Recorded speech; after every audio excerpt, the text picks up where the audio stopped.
우리가 한 주간 새벽 기도를 하면서 이 말씀들을 또 같이 나눴었는데요. 그 중에 아기 예수님의 행로에 관한 부분을 따로 뽑아서 말씀을 드리겠습니다. 아기 예수님이 탄생하신 곳은 베들레헴입니다. 그리고 유아 학살을 피해서 애굽으로 갔다가 돌아오셨습니다. 그리고 다시 예수님 붙인 요셉의 거주지인 나사렛으로 와서 거주를 하셨습니다. 그리고 거기에서 이제 사역을 시작하셨죠. 갈릴리 지역을 중심으로. 그래서 오늘 베들레헴, 애굽, 나사렛 요 세 예수님의 행로를 통해서 말씀을 같이 나누겠습니다. 첫 번째는 베들레헴에 탄생하신 것에 대해서 말씀을 드리겠습니다. 베들레헴에 탄생하신 배경은 우리 성경에 오늘 말씀에도 나옵니다. 로마 황제가 이 지역의 인구조사를 명령을 했습니다. 대개 인구조사를 하는 목적은 징세, 세금을 거두기 위한 것이거나 또 징병, 군대에 징집할 사람들을 파악하기 위해서 인구조사를 했는데 아마 이 당시에는 세금을 목적으로 인구조사를 한 것 같습니다. 예수님의 육신적인 부친이신 요셉은 다윗의 자손이기 때문에 다윗의 고향인 베들레헴으로 가서 호적을 했습니다. 그때 이제 만삭이 된 마리아가 같이 동행을 하게 됩니다. 그리고 거기서 출산을 하게 되죠. 베들레헴이라고 하는 이 이름에 상당한 의미가 있습니다. 베들레헴은 그다지 큰 마을은 아니지만 구약 성경에 보면은 이 지명이 45번이나 언급된 상당히 의미를 가지는 그런 지명이에요. 특히 다윗의 고향으로 알려져 있습니다. 다윗은 예수 그리스도의 왕권을 상징하는 그런 인물이기 때문에 다윗의 고향에 예수님이 탄생하신 것은 의미가 있습니다. 예수님은 영원하신 영적인 또 왕이시기 때문에 우주의 왕이시잖아요. 왕의 고향에서 왕이 나신 거예요. 그런데 오늘 우리가 특별히 의미를 두려고 하는 것은 이 베들레헴이라고 하는 지명이에요. 베트라고 하는 게 집이란 뜻입니다. 그 레헴이라고 하는 건 히브리 말로 빵을 의미합니다. 이 레헴이 영문 성경에는 다 브레드라고 이렇게 번역을 했는데 우리말에는 떡이라고 번역을 했죠. 제가 볼 때는 이 주식을 의미하는 거기 때문에 밥이라고 번역해야 옳지 않을까 그런 생각을 해요. 가장 우리 양식을 의미하는 말이에요. 그 레헴이란 말이 예수님은 양식이시다. 이제 그런 의미입니다.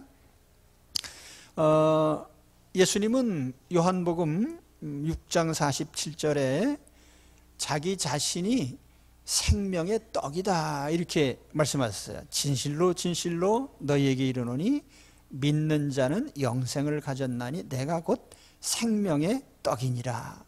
너희 조상들은 광야에서 만나를 먹었어도 죽었거니와 이는 하늘에서 내려오는 떡이니 사람으로 하여금 먹고 죽지 아니하게 하는 것이니라. 나는 하늘에서 내려온 살아있는 떡이니 사람이 이 떡을 먹으면 영생하리라. 내가 줄 떡은 그 세상의 생명을 위한 내 살이니라 하시니라. 먹으면 죽지 않는 떡, 하늘에서 내려온 살아있는 떡, 또 영생하는 떡, 이런 이제 표현들을 하셨어요. 예수님 자신이 영생을 주시는 분이다, 그런 의미예요. 예수님께서 이 땅에 오신 목적은 모든 사람들에게 영생을 주시기 위해서 오신 거예요. 가장 큰 예수님이 오신 첫 번째 목적이죠. 우리가 다 세상에서 하나님 떠나 살면서 하나님과 원수되어 있다가 지옥으로 떨어질 그 인생들에게 하나님 품으로 돌아와서 하나님과 함께 영원히 함께 사는 그 영생의 축복을 주시고자 영생의 길로 인도하시기 위해서 오셨습니다. 그런데 예수님은 이 말씀을 덧붙였잖아요. 내가 줄 떡은 그 세상의 생명을 위한 내 살이니라. 예수님이 베들레헴의 그런 양식의 집에 오셨는데 예수님이 주실 양식은 예수님의 살이라 이거예요. 우리 성찬을 생각하면 될 겁니다. 성찬식 때 우리가 예수님의 피와 살을 먹고 마시잖아요. 우리가 예수 그리스도의 살이라고 하는 건, 피라고 하는 건 예수님의 십자가 속죄를 의미하는 거예요. 그래서 우리가 예수 그리스도를 마음에 믿고 의지할 때에, 우리가 주님을 구주로 영접할 때에 우리 모든 죄를 사하시고 하나님 품으로 인도해 주십니다. 그래서 우리 영원히 하나님과 함께 살게 되는, 이걸 영생이라고 그러죠. 그래서 예수님 십자가 희생, 사람의 몸을 가지고 오신 목적이 십자가에서 제물로 희생하시기 위해서 오신 거예요. 그리고 그 결과는 우리가 영생을 얻게 된 것이죠. 그렇기 때문에 예수님이 베들레헴이라고 하는 이곳에 탄생하신 것은 바로 우리의 영생하는 양식이 되시기 위해서 오신 것입니다. 오늘 누구든지 이 예수 그리스도를 우리 영생하는 양식으로 또 믿고 영접하셔서 영생에 이르시기를 축원합니다. 오늘 이 땅 사람들이 다 양식 때문에 살아요. 양식에 매달려 산다고 해도 과언이 아니죠. 이 양식이라는 말을 요즘 말로 바꾸면 돈이죠. 돈으로 양식을 사니까 마귀가 와서 시험할 때 돌이 떡이 되게 하라, 그렇게 시험을 했어요. 굶주린 사람들한테. 예수님에게 와서 이런 시험을 했으니까 모든 사람에게도 시험이 똑같아요. 우리도 양식의 시험을 받습니다. 어떻게 하면 돈을 더 벌어서 또 노후에도 편안히 먹고 살까, 뭐 이런 양식을 위해서. 그래서 마귀가 항상 우리에게 양식을 빌미로 해서 시험을 합니다. 근데 예수님께서 뭐라고 하셨냐면은 사람이 떡으로만 사는 게 아니라 하나님의 입에서 나오는 모든 말씀으로 살 것이니라. 그래서 우리가 영생하는 하나님의 입에서 나오는 말씀 중에 가장 중요한 영생 양식은 복음이거든요. 예수 그리스도를 통해서 구원받고 영생하는 하나님 자녀가 되는 이 복음의 말씀을 들어야 산다는 거죠. 광야 시절에는 만나를 먹어서도 육신적으로 죽었지만 우리는 영적으로 복음을 들을 때에 우리 예수 그리스도를 통해서 살아나는 것입니다. 오늘 천국으로 인도하시는 예수님, 영생의 양식이 되기 위해서 오신 이 예수님을 환영하고 영접합니다. 오늘 우리 모든 마음속에 이 주님을 영접하시기를 축원합니다. 두 번째 예수님이, 아기 예수님이 가신 곳이 애굽이에요. 애굽, 이집트. 호세아 11장 1절에 보면 이스라엘이 어렸을 때 내가 사랑하여 내 아들을 애굽에서 불러냈다, 이런 말씀이 나와요. 이것은 다시 누가복음, 마태복음 2장이죠. 요셉이 일어나서 밤에 아기와 그의 어머니를 데리고 애굽으로 떠나가 헤롯이 죽기까지 거기 있었으니 이는 주께서 선지자를 통하여 말씀하신 바 애굽으로부터 내 아들을 불렀다 함을 이루려 하심이라.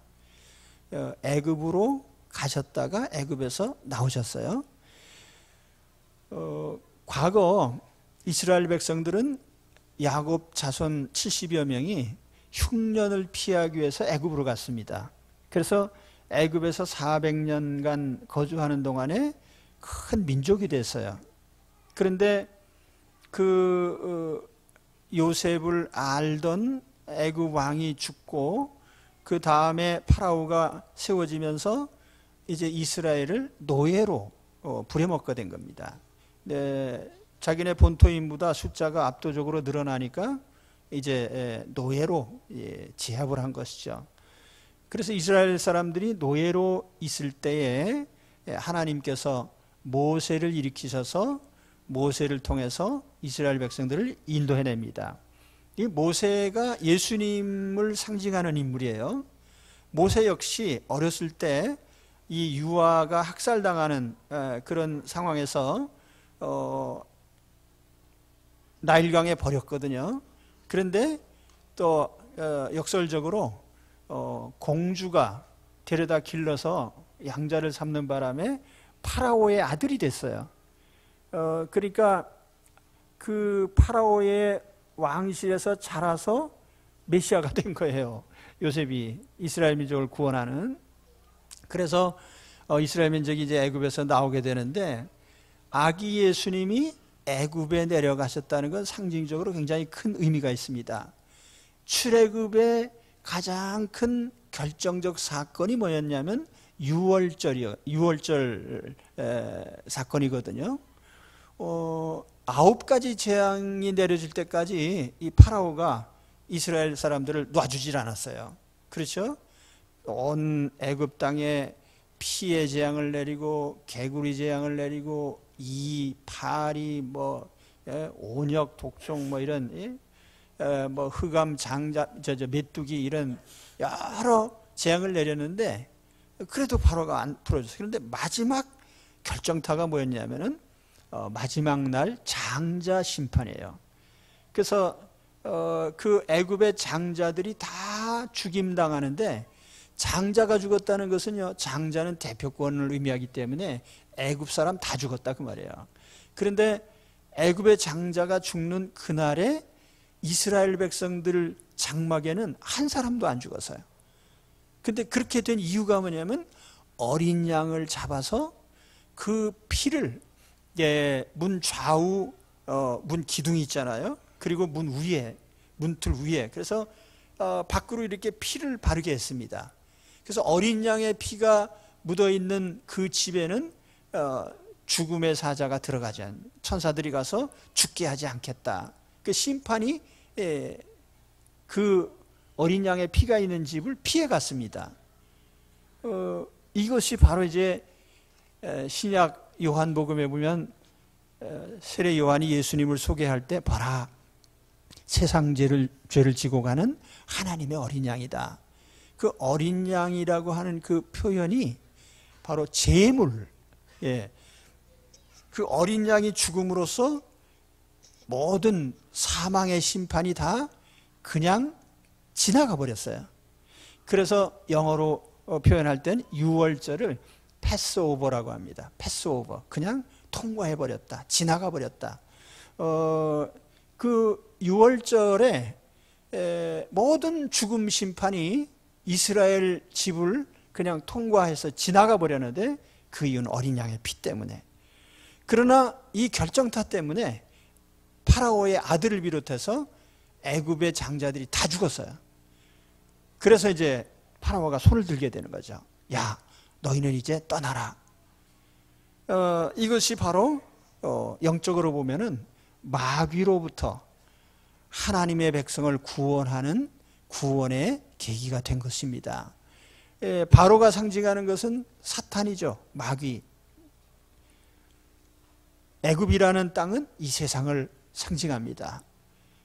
그래서 오늘 이 세상에 있는 그 마귀에 사로잡힌 그 영혼들을 예수님이 십자가 피로 속죄하셔서 그 마귀의 정죄를 다 피해, 하나님의 심판을 피하게 하셔서 천국으로 인도하시게 된 것입니다. 가나안 땅은 천국을 상징하는 땅이에요.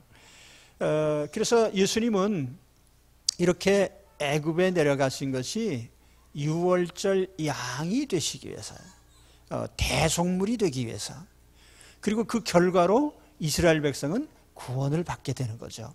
죄의 용서를 받고 하나님의 자녀로 올 수 있는 길이 열린 것입니다. 그러므로 오늘 우리는 이 예수 그리스도가 우리 모든 인류에게 있어서는 유일무이한 속죄의 길이고 하나님께로 나오는 길인 것을 아셔야 됩니다. 예수 그리스도만 의지해야 돼요. 6월절에 이스라엘이 살아난 유일한 이유는 어린 양의 피 때문입니다. 그 어린 양의 피가 묻어있는 집 안에 도둑놈이 들어있든 강도가 들어있든 살인자가 들어있든 상관 안 하고 살아났어요. 이건 뭘 의미하냐면은 예수님의 십자가 속죄는 우리 인간의 어떤 죄도 다 용서하실 수 있다. 그리고 하나님 자녀로 받아주신다는 뜻이에요. 그러나 예수 그리스도 밖에 있을 때에는 어떤 것으로도 죽음을 막을 수 없습니다. 오직 예수님의 피만이 우리의 죄를 속죄하는 길이에요. 그래서 우리는 오직 예수님만 의지해야 됩니다. 오직 예수님. 할렐루야. 다른 이로서는 구원을 받을 수 없나니 천하 사람 중에 구원을 받을 만한 다른 이름을 우리에게 주신 일이 없다. 예수께서 이르시되 내가 곧 길이요 진리요 생명이니 나로 말미암지 않고는 아버지께로 올 자가 없느니라. 오직 예수님만 의지하시기 바랍니다. 뿐만 아니라 6월절에서 이어지는 또 하나의 중요한 절기가 나오는데 그것이 바로 무교절입니다. 1월 14일 히브리 달력으로 1월 14일 날 저녁이 6월절이에요. 그리고 그 6월절에서 이어지는 절기가 무교절입니다. 없을 무자에 누룩이라고 하는 교, 그리고 병 그러면 이제 한문 글자로 떡이란 뜻입니다. 그래서 무교 병 그럼 누룩 없는 떡 그런 뜻이에요. 누룩이라는 건 죄를 상징하는 거예요. 그러니까 누룩 없는 떡을 한 주일 동안 계속 먹어요. 그러면서 6월절 무교절 절기를 지켰습니다. 자, 이건 뭘 의미하느냐면은 예수님의 십자가에서 좀 어린 양의 피로 속죄받은 사람들이 그 이후에 계속되는 삶은 다시 말하면 성결한 삶을 살아야 된다는 거죠. 죄를 계속 떨쳐버리는 삶을 살아야 된다는 거예요. 그래서 6월절에서 무교절로 이어지는 거예요. 우리가 예수 그리스도로 속죄받았으면 그 이후에 우리의 삶은 매일 예수님의 십자가를 의지하면서 속죄를 받으면서 살아야 되는 거예요. 그리고 날마다 우리는 예수님 십자가를 통해서 또 회개할 때마다 용서하시고 우리 과거와 현재 미래의 모든 죄를 다 용서하셨어요. 예수 믿는 사람들은 하나님의 자녀로 택한 사람들이기 때문에 모든 죄가 다 사실상 용서된 사람이에요. 과거와 현재 미래의 모든 죄를 다 용서하시고 우리로 하여금 완전 무결한 하나님 자녀로 이렇게 받아주시기로 성령님이 다 보증을 쓰셨어요. 그런데 그렇다고 해서 우리가 잘못된 생각을 가지면 안 되죠. 예수님 믿으면 다 용서받았대. 그러니까 앞으로 죄를 지어도 상관없어. 대개는 신보가 고약한 사람이 곧다이 생각을 합니다. 예. 성경에 보면은 우리가 용서받았기 때문에 우리 일상의 모든 죄를 용서받았기 때문에 우리가 죄를 져도 괜찮은 게 아니고 죄는 죄란 말이에요. 하나님 말씀에. 아닌 건 아니죠. 그래서 우리가 더 주님의 십자가를 의지해야 되는 거예요. 날마다. 그래서 제가 말씀드렸죠. 우린 오직 예수인 동시에 항상 예수다. 오직 예수님 십자가만 의지하고 항상 예수님 십자가를 의지해서 이 죄에서 벗어난 생활을 계속해야 됩니다.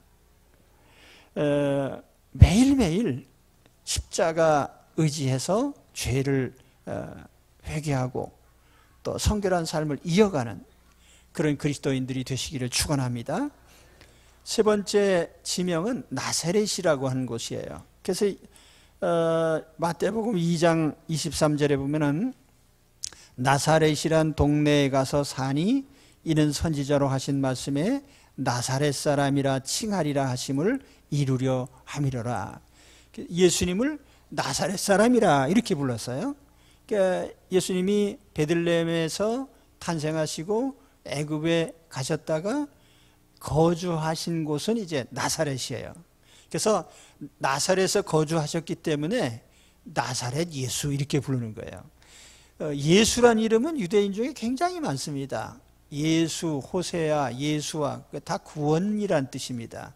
유대인들이 즐겨 짓는 이름이 바로 예수란 이름이에요. 이름 짓는 게 다 다르죠. 저는 장명을 많이 했어요.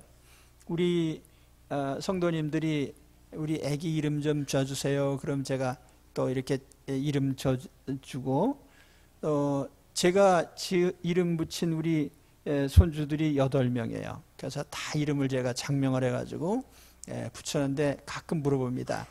할아버지 내 이름을 왜 미린이라고 했어? 그 손주의 이름이 미린이가 하나 있거든요. 아름다울 미자에 이웃니자야. 너는 아주 아름다운 이웃이 된 사람이야. 이웃이 뭔지 아냐? 네, 알아요. 그래서 그 이름, 예수님이 나사렛이란 동네에 거주하시는 나사렛이란 그 이름의 뜻은 사실은 가지라는 뜻이에요. 다윗의 가지에서 싹이 나고, 그래서 거기서 메시아가 오시리라 하는 것이 이제 이스라엘 사람들이 가진 통상 메시아의 출신이거든요. 메시아는 다윗의 계보에서 온다. 근데 그 가지란 뜻이에요. 나사렛이라는 그 동네는 사실은 시골입니다. 촌동네. 그러니까 아주 시골 마을, 촌동네, 이제 무명의 동네. 거기서 나신 예수라가 바로 나사렛 예수예요. 우리가 가끔 이제 내가 나사렛 예수의 이름으로 명하는 그러니까 나사렛이 무슨 대단한 건 줄 알고, 나사렛은요 촌동네 나사렛에서 나신 예수다 그런 얘기예요. 그러나 중요한 건 뭐죠?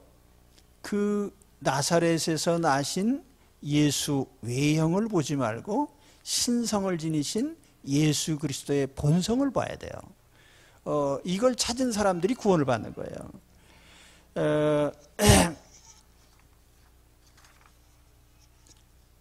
예수님은 나사렛에서 30년가량을 사셨어요.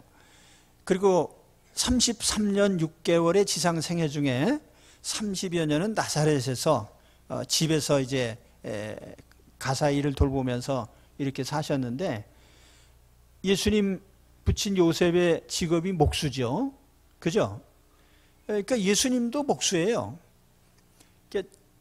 저는 이 목수 일을 굉장히 좋아합니다. 왜냐면은 제가 탄생이라고 하지, 제가 태어날 때 전쟁통에 피난민 창고에서 이제 양곡 창고에서 제가 태어났거든요.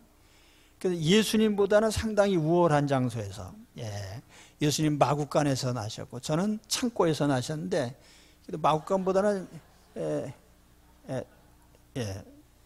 나신 게 아니라 창고가 훨씬 더 나은 장소죠. 지금 뭔 얘기하는 거예요?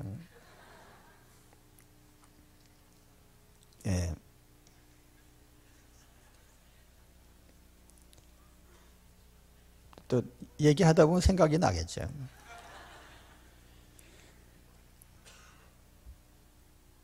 그래서 예수님이 그 나사렛 시골 동네에서 이렇게 나서 30년간 목수. 제가 그 목수 일을 좋아하거든요. 그래서 예수님이 목수시기 때문에 예수님 제자인 나도 목수고, 손으로 일하는 걸 굉장히 좋아합니다. 저는 그 머리 쓰는 거를 그렇게 과히 안 좋아하는데 평생 머리를 써야 되기 때문에 이제 머리 안 쓰는 일을 이제 저는 은퇴하면 하려고 합니다. 주로 손으로 하는 일, 목수일. 근데 예수님이 30년 동안 목수일 하시고 이제 공생애 시작할 때 이제 나사렛에서 시작하신 거예요. 그 주로 이제 갈릴리 지역이에요. 그래서 성경에 보면은 이 갈릴리에 대한 예언의 말씀이 나와요. 이사야 9장 1절에 보면은 전에 고통받던 자들에게 흑암이 없으리로다. 옛적에는 여호와께서 스불론 땅과 납달리 땅이 멸시를 당하게 하셨더니 후에는 해변길과 요단 저쪽 이방의 갈릴리를 영화롭게 하셨느니라. 흑암에 행하던 백성이 큰 빛을 보고 사망의 그늘진 땅에 거주하던 자에게 빛이 비치도다. 여기 스불론 땅, 납달리 땅, 갈릴리, 그늘진 땅, 여기 이제 다 예수님이 사역을 가장 많이 하신 갈릴리 지역에 대한 얘기입니다.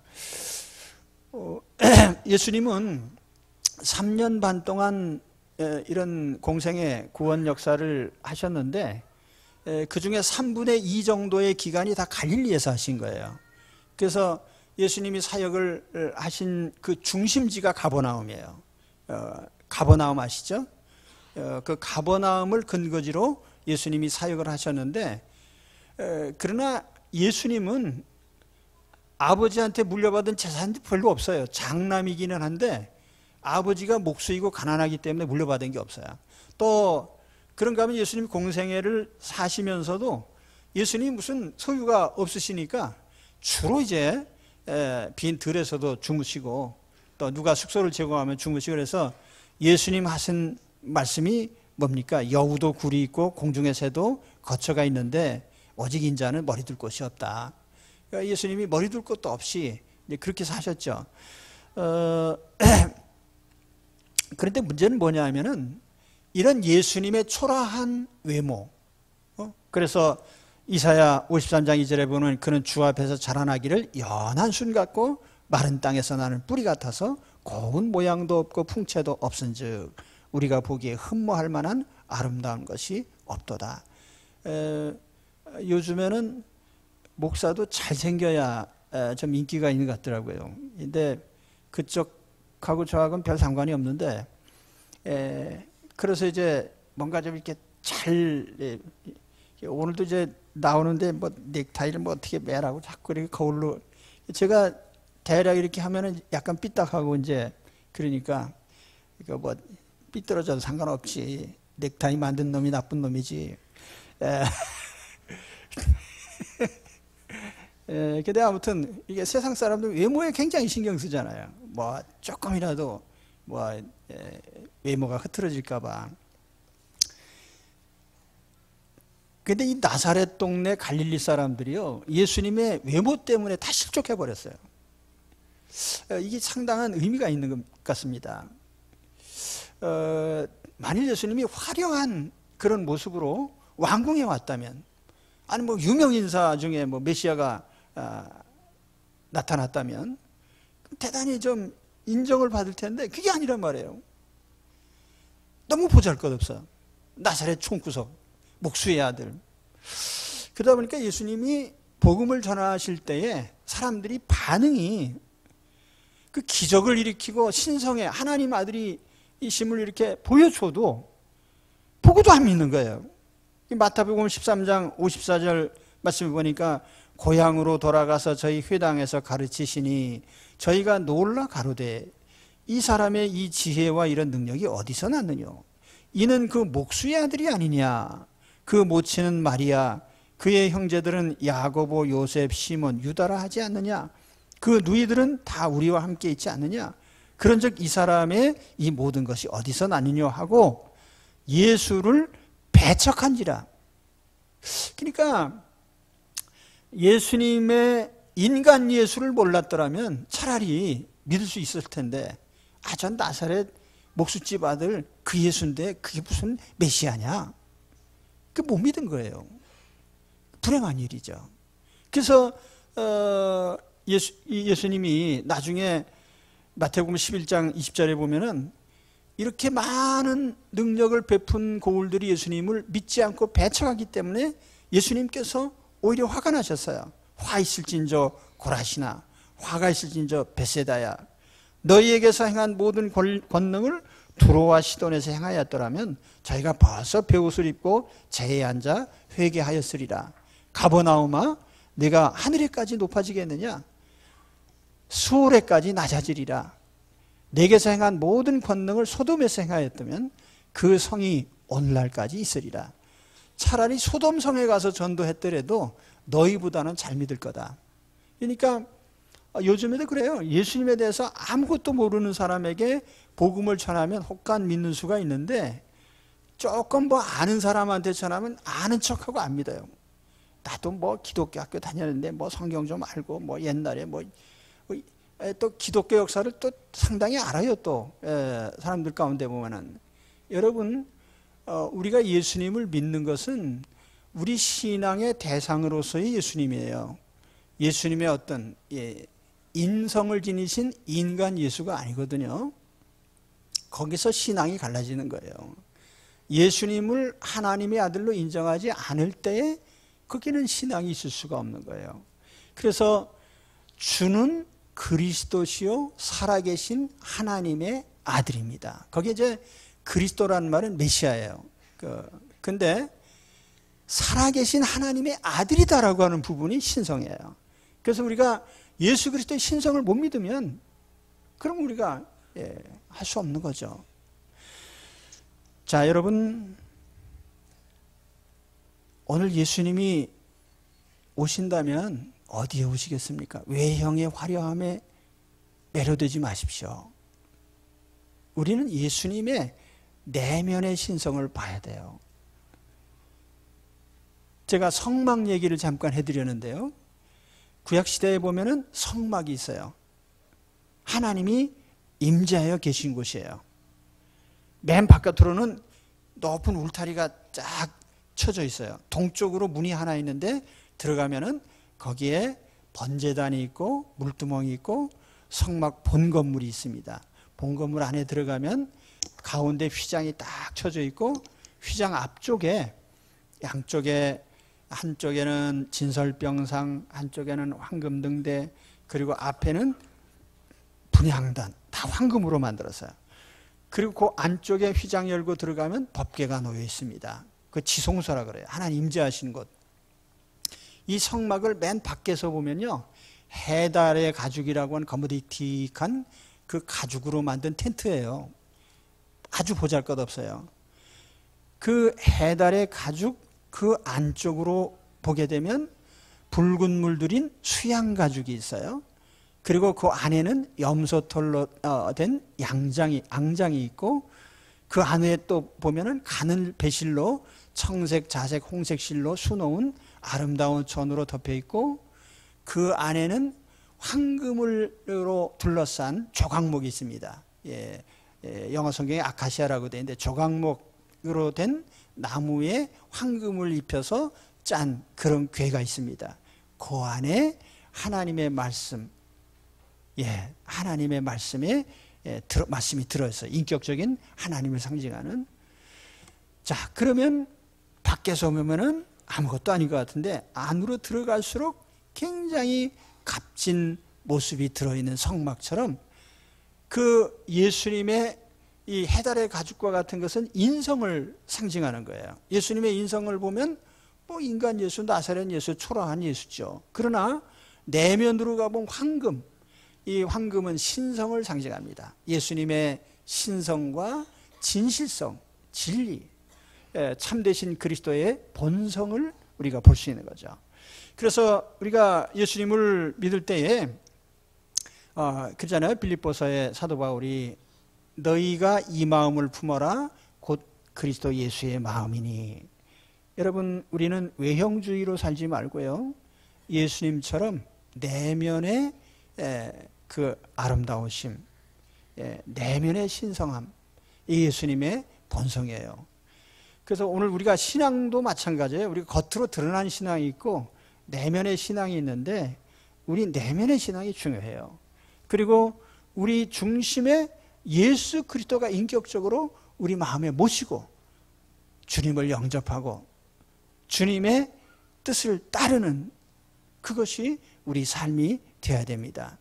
자, 제가 마국간 얘기를 잠깐 하겠습니다. 예수님이 오셨을 때 여관 주인이 예수님을 마국간에 그 산모 또 요셉 마국간에다가 여기서 좀 머무시라고 제공을 했는데 그거 욕하시면 안 돼요.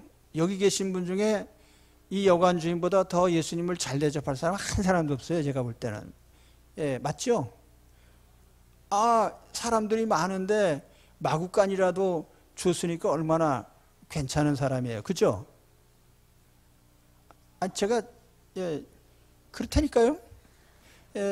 뭐 다른 이들도 물어보는 거 아니에요. 우리가 다 그래요. 저라도 그렇게밖에 못했을 거예요. 근데 만일 내가 미리 그분이 대통령 아들이래. 그랬으면 안방을 미리 그냥 다 비워놓고 그냥 해서 이렇게 대접했을 거 아니에요. 근데 우리가 예수님을 못 알아보고 영접을 못했단 말이에요. 자, 오늘 여러분 우리 주 예수 그리스도 마음 중심의 주인으로 모셔드리시기 바랍니다. 우리 예수님 이름 부를 때 주 예수 그리스도 이렇게 부르잖아요. 하나님의 아들. 근데 주라는 말은 나의 주인이란 뜻이에요. 정말 예수님이 내 인생의 주인이십니까? 내 마음 한복판을 주인으로 내드렸습니까? 그래서 주님의 그 음성을 날마다 듣고 사십니까? 그게 그리스도인이에요. 오늘 저 마국간에 오신 예수님 그냥 마국간에다 그냥 재워드리지 마시고 중심에 모셔드리시기 바랍니다. 그리고 우리는 이 예수님의 이름 붙은 사람은 다 존중해야 돼요. 그래서 예수님이 주님을 직접 우리가 예수님 눈에 보이는 주님을 어디 대접할 수 있어요? 그러나 눈에 보이는 작은 예수들이 있어요. 그 누구냐 하면 주님의 이름으로 일컬어지는 사람이에요. 그래서 예수님께서 하신 말씀 중에 보면 너희가 내 이름으로 선지자를 대접하면 선지자의 상을 받을 것이다. 너희가 내 이름으로 제자들을 대접하면 제자의 상을 받을 것이다. 너희가 내 이름으로 의인의 이름으로 의인을 대접하면 의인의 상을 받을 거다. 그런데 냉수 한 그릇을 대접해도 상을 반드시 주겠다. 그러면 오늘 우리가 영접하고 대접해야 될 사람, 주님의 이름으로 일컬어지는 사람들을 다 존중해야 돼요. 그러니까 먼저 우리는 그리스도 안에 있는 사람들을 존중해야 된다 그 말이에요. 물론 우리가 세상 모든 사람들 앞에 다 겸손하게 잘 행해야 되고 모든 사람들을 더 존중해야 되는 건 사실이지만 그러나 먼저 주님의 사람들을 존중하고 귀히 여기고 대접하셔야 돼요. 그럴 때 우리 성도들은 서로 귀하게 여겨야 돼. 근데 사실은 그렇잖아요. 세상에 혈육이라 해도 천국까지 같이는 못 가요. 그리스도 밖에 있다면. 그럼 우리는 영원히 같이 살 사람들 아니에요. 그러니까 앞으로 싸우지 마세요. 괜히 천당 가서 만나가지고 아이고 아무개 집사님 죽도록 싸웠는데 여기 오셨네 이렇게 그런 거 얼마나 좀 미안해. 그래서 우리가 영원히 같이 살 사람답게 서로 귀하게 여기시고 존중하시고 예수님처럼 대하시기 바랍니다. 그래서 예수님을 중심에 모시고 모든 사람 예수님처럼 대하는 그게 예수님 영접하는 거예요. 그래서 오늘 오신 주님 기쁘다 주님 구주 오셨네 오신 주님을 이렇게 영접하시기를 주의 이름으로 축원합니다. 기도하겠습니다.